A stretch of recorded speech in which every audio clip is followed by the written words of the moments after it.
These socks with fucking sperm in them and trees and mushrooms. That's that was a line in my act, but it's so true that I can't remember how many times that I shot a load on my stomach and I just put my shirt on and just left. Just took off. Pulled my shirt down and, never bothered wiping myself Lady, off. like a fucking cocoon in your belly button. You know what I'm saying? Bats are flying out of there and shit. At the store with fucking cum caked all over your stomach. I mean, how many times have you done that? All day. All day. If I'm lazy, if I've worked too hard, I got too much shit I got to do, I'll just wipe it up. Shoot loads of my chest hairs and leave them there. Once in the old days, they became useless when they couldn't have children anymore. Don't women take Nobody wanted to estrogen fuck pills 'em. once they hit menopause? Some women do, yeah. There's a lot of controversy with that, though. Why? Oh, you're fucking with the balance of hormones, and it has to be done right. You got to test your blood all the time. It's very tricky. Yeah. A lot of people just want to take pills and everything's going to be groovy. I don't know, man. I think eventually what they're going to figure out how to do is keep all your hormone levels exactly the same for the rest of your life. Yeah. Then it's going to be weird. It's like then we get to find out like what makes your body deteriorate. Is it hormones? Is it genetics? Is it just some stuff inside your genome and it starts to fail? Like how much can we stop that? In our lifetime, we might see people live to be 150, 200 years old. In our lifetime, this might be the first lifetime where look at Sylvester Stallone. I keep an eye on that motherfucker. Would you stop with Sylvester Stallone? He's my canary in a coal mine. I'm obsessed with that dude. That guy's Captain Plastic Surgery. 64 years old. He's swole like a motherfucker. I know, but he's cutting shit out and shooting stuff in. Some way you got to pay for that. I know. I'm sure. I just want to see how long you live. To see when and how. Yeah, this is fascinating to me. For you. Okay. Let's say you're abroad and you want to become a man. Mm-hmm. Yeah. And they give you all this testosterone. Do you Right. grow a helmet or they take Yes. a helmet and stick? Come on! No, you grow a dick. Your Wait, it just becomes one? It The clit, yes. The clit is very similar. It's very related to a penis. And as your clitoris gets engorged with testosterone, as your body becomes engorged with testosterone, they're shooting it. Like I'm guessing that it has to be big numbers because they had like Private Dicks. It was a show, I think it was called, on HBO. It was all about dicks, and they had this one woman who was a woman who was turning into a man, and she said that her dick is about the size of a thumb, which is bigger than any like bodybuilder girl clit I've ever seen on the internet. Size of a thumb. A thumb. That's what she said. And she says it gets rock hard. And it was fascinating, too, to hear her talk about how she thought she knew what it was like to be a man until they started shooting her up with testosterone. And she's like, wow. One of the things she was talking about was about when you have a raging hard-on, like how little in control you really are. She goes, I had no idea. But when they interviewed her and they were talking about, She got a boner and was like, wow. Because your clit gets hard, and how obsessive she was with just fucking. She said, primal. And she was talking about how a guy with a raging hard-on is just not going to listen. Like they just want to fuck. It's like it takes over like certain areas of your brain. She didn't know like really you could have taken over like that. It's a very interesting thing. I wouldn't want to be a woman, but I would if we could like switch, if you could like enter into a woman's brain for a few hours and wander around and see what it's like, say, all right, it's like, you're going to do mushrooms for a few hours, or I'm going to take a pill and I'm going to be a woman for a few hours. I'm going to feel what that feels like. That's got to be so strange. Their balance, their whole balance of life is so different than ours. Everything about it. And I think it takes us until like we're like, much, much, much older until you date a bunch of different chicks, until you see a bunch of different old women who are kind of cool, and you try to get together like a kind of sense of what it is to be a woman. But they're like a totally different species than us, man.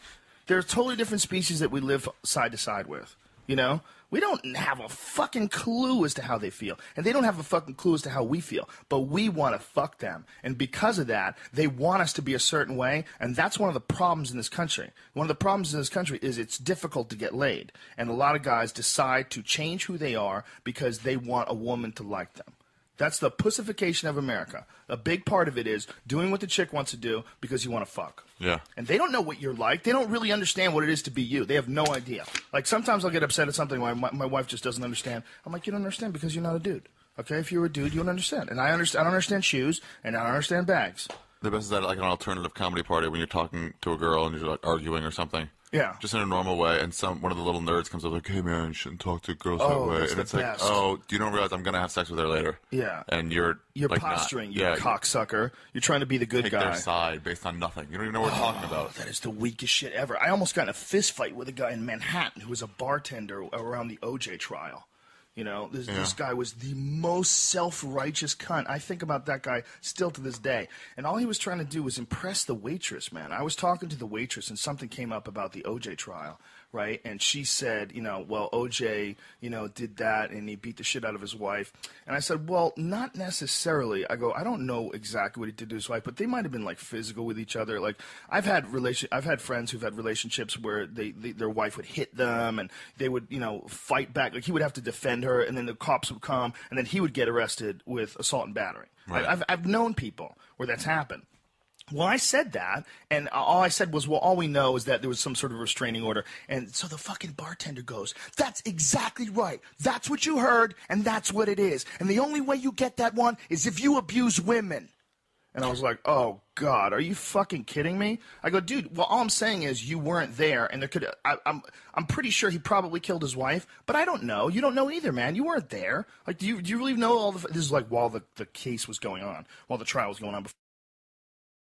Point is, that shit only exists because we don't understand each other. Oh. If you could understand what it's like to be a chick, man, you would go, oh, all right. If they can understand what it's like to be us, they would just kind of recognize, like my dog. I don't try to stop my dog from licking his balls because that's what he does. Okay? If it was my son and he's fingering his asshole and sucking on his fingers, I'd be like, hey, what the fuck, dude?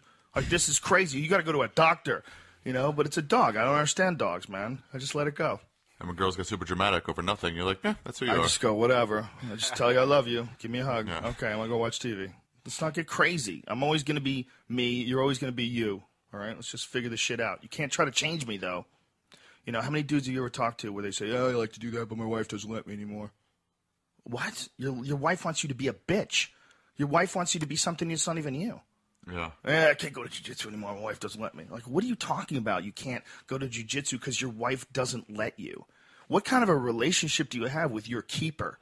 Some weird person. It's always weird when you hear that. Yeah, what does she do? She gives you pussy, and so you don't do your favorite things in life and your hobbies? That's nonsense. What kind of a person would want you to... Could you imagine saying to a chick, hey, I don't want you doing yoga anymore. I think it's bullshit.